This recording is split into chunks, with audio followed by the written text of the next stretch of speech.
Muy bien, buenas tardes, que Dios les bendiga una vez más compartiendo este momento con ustedes, tiempo de Dios, ¿sí? Este nuevo lunes, después de tanta lluvia, de tantos días con esta agua que tanto se necesita, pero bueno, algunos no la pasaron muy bien, especialmente en otras ciudades, que se complicó bastantito, pero bueno, como toda cosa, ¿no?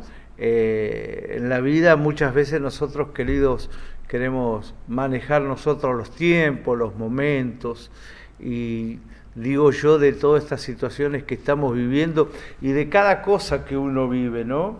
Cada cosa que uno vive debe haber un aprendizaje, debe haber una enseñanza, ¿no? Cada experiencia. A veces nos tocan cosas muy fuertes, muy duras, a nuestro alrededor, en la cual nos muestra realmente nuestras limitaciones y cuánto necesitamos de ese ser que nos creó y que nos amó y que quiere estar o está siempre buscándonos, ¿no? Y que quiere provocar en nuestras vidas cambios, transformaciones, que no quiere que seamos los de siempre.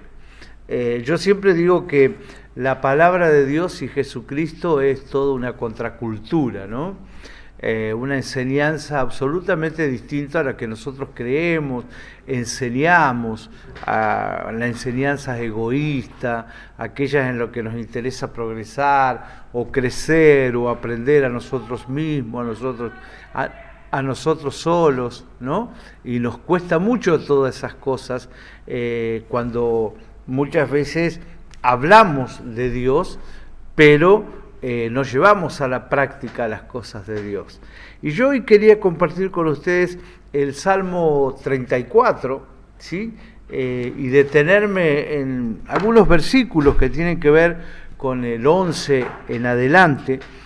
Y el salmista dice en aquella oportunidad y en aquel momento tan especial en el que estaba viviendo él, rodeado de un montón de gente y de alguna manera escapando de alguna situación de peligro, le decía: vengan, hijos míos, y escúchenme, que voy a enseñarles el temor del Señor. Muchas veces hemos explicado que la palabra temor no es miedo, sino es respeto, conocer, aprender de Dios. Y el salmista le dice: vengan, hijos míos, a las personas que le rodeaban, ¿sí? Y escúchenme.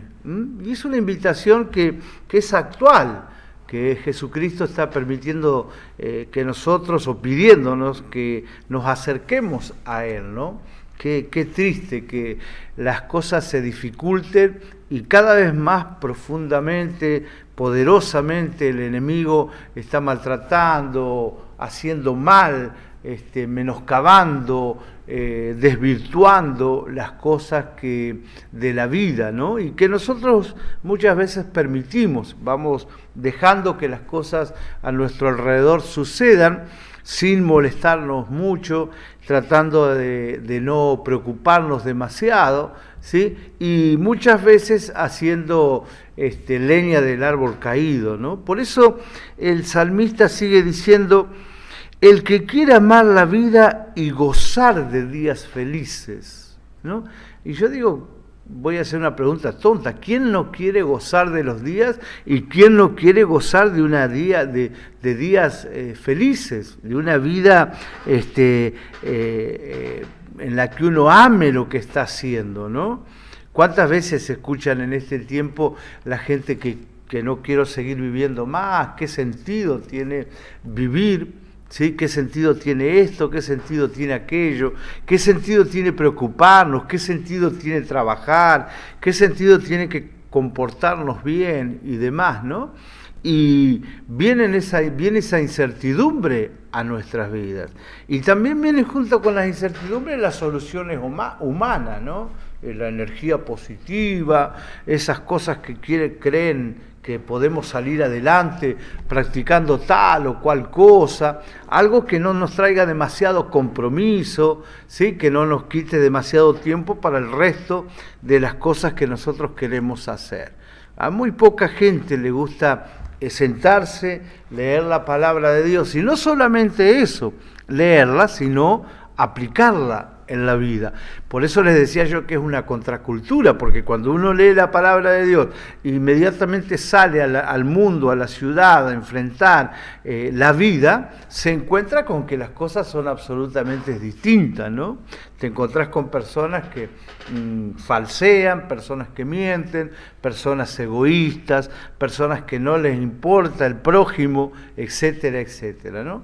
Y aquí el salmista, y quizás para esta noche, es una invitación para que podamos reflexionar juntos, cuando dicen: vengan hijos míos y escúchenme, que voy a enseñarles el temor del Señor. El que quiera amar la vida y gozar de días felices, fíjense qué interesante, ¿no? Que refrene su lengua de hablar el mal y sus labios de proferir engaño. Tremendo, ¿no? Miren por dónde empieza el poder ser feliz. Primero dice, el refrenar su lengua de hablar el mal, porque hay gente que habla de los demás, que ve, por supuesto que es mucho más fácil que ver lo mío, ve qué hace mal el otro, pero luego no desea recibir lo que él ha sembrado. ¿Sí? Es la ley de la siembra y la cosecha, que está acá en la Biblia. Todo lo que se siembra, se cosecha. ¿Sí? Y entonces nosotros hablamos, criticamos, a veces deseamos el mal, hacemos cosas mal por los demás, pensamos, tenemos pensamientos de venganza, pensamientos de mal sobre los demás, pero luego cuando viene la situación y ocurren cosas a nuestro alrededor, decimos: uy, qué tremendo, ¿cómo me hicieron esto? ¿Qué pasó? ¿Por qué? ¿Sí? Es decir, hacemos algo, sembramos algo, pero luego queremos cosechar otra cosa. Es algo que es incoherente, pero ocurre, ¿no? Ocurre porque falta conocimiento de la palabra de Dios, mucha sabiduría personal, mucha inteligencia nuestra, pero poco de la fuente de la sabiduría, que es la palabra de Dios, y que es exactamente aquel que la mandó a escribir, Dios. ¿Sí? Y sigue diciendo el Salmo 34 en el versículo 13, y sus labios de proferir engaño, ¿no? A ver, uno quiere vivir bien, uno quiere estar contento, tener días felices, pero hay engaño en nuestra vida, ¿no? Hay engaño en los negocios, hay engaño en las emociones, en los sentimientos, en las relaciones, ¿sí? ¿Y quién puede vivir, decime, o díganme, quién puede vivir tranquilo cuando vive de engaño? ¿No? Hay gente que dice: yo apoyo mi cabeza en la almohada y duermo tranquilo, ¿no? Pero es según el análisis de uno mismo, porque si el versículo 15 dice: el que quiera vivir de esa manera debe primero tener cuidado con lo que habla, y tiene que tener cuidado de andar haciendo alrededor de los demás mal, engañando a los demás, mintiendo, siendo egoísta. Dice, que se aparte del mal y haga el bien. Y hoy la gente dice: yo no le hago mal a nadie, pero tampoco le haces bien a nadie. Yo me aparto del mal, sí, pero haces el bien. Esa es la gran diferencia de la contracultura de ser cristiano. Apartarte del mal, apartarte del camino que te trae problemas, apartarte de hacer las cosas que te hacen mal, pero a su vez hacer el bien, preocuparse por los demás, interesarse por los demás, interesarse para que a los otros le vaya bien, interesarse por la gente que viene detrás, por tus nietos, por tus hijos, por tus nietos. Preocuparte por dejarle cosas buenas a ellos, enseñanzas, algo que los marque a fuego. Yo me aparto del mal, está todo bien, pero hago el bien.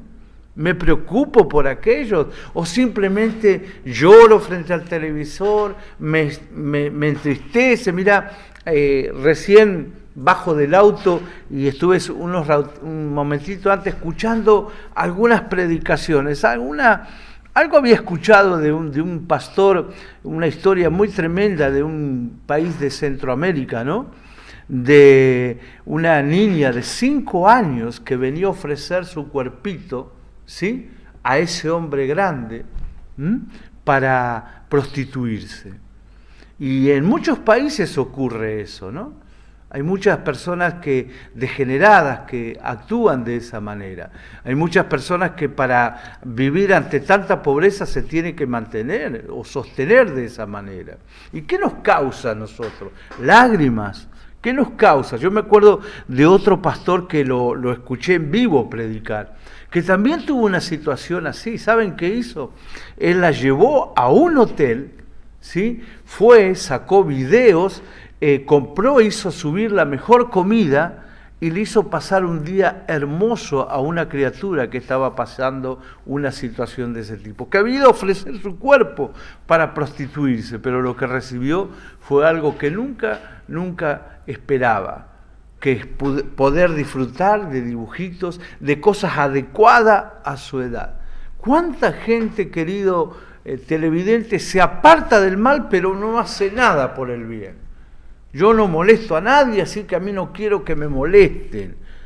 ¿Qué mal me va a pasar a mí? ¿Qué cosa me va a suceder a mí? Pero Jesucristo, mi querido amigo, mi querido televidente, no solamente no hizo el mal, sino que luego fue a morir en la cruz por cada uno de nosotros. No dejó de no hizo el mal, sino que también hizo el bien. Y dice que se aparte del mal, las enseñanzas del salmista, y haga el bien, que busque la paz y la siga.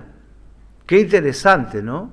Que busque la paz, no que esperes la paz. Hay mucha gente que espera la paz, quiere paz a su alrededor. No, la paz la tenés que buscar, tenés que ir en busca de la paz. Y buscar la paz es buscar a Dios, porque es un don de Dios.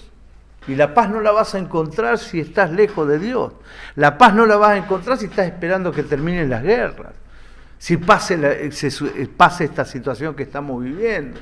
La paz no la vas a encontrar si solucionás tu problema económico. La paz no la vas a encontrar si hay armonía en tu casa. No. La paz no es solamente sentarte a esperar y que las cosas ocurran a tu alrededor.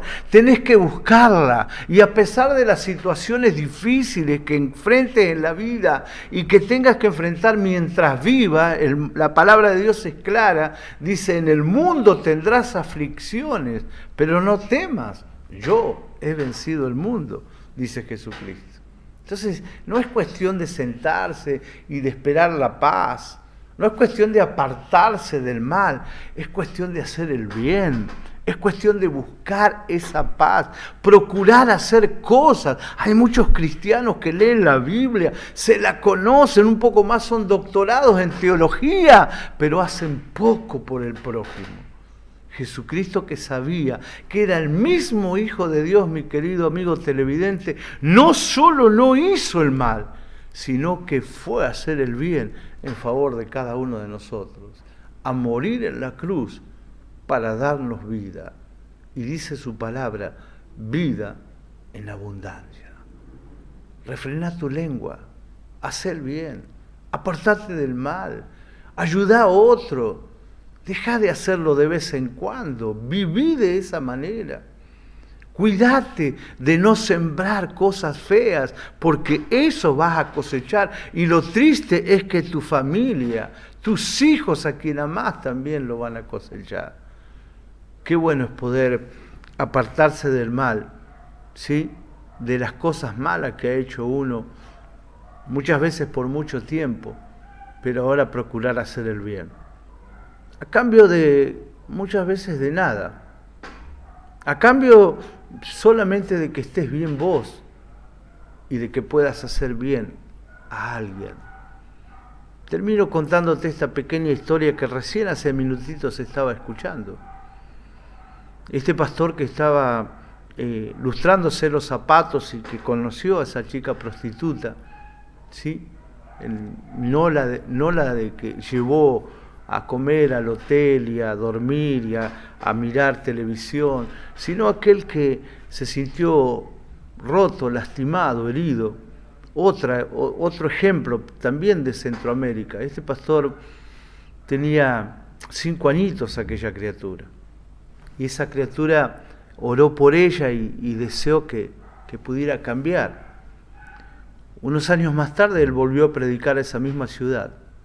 Y el pastor que estaba allí, ¿sí?, de una congregación muy grande, le dice: tengo una sorpresa para vos.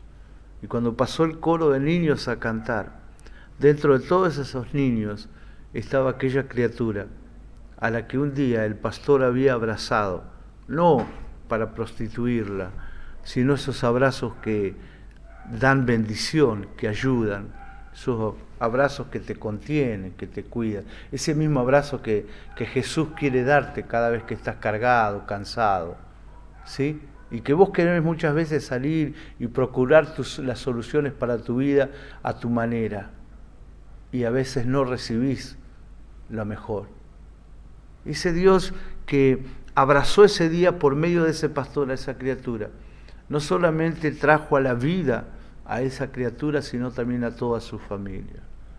Vos podés hacer algo hoy. Está bien que te apartes del mal.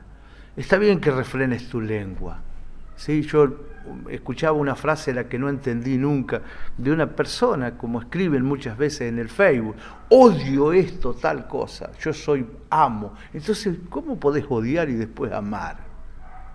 La palabra odiar no puede estar en la vida de las personas. No puedo querer esto, no puedo querer aquello, pero si yo odio no puedo amar. Solamente puede amar el que tiene amor, como Jesucristo. Que Dios te bendiga.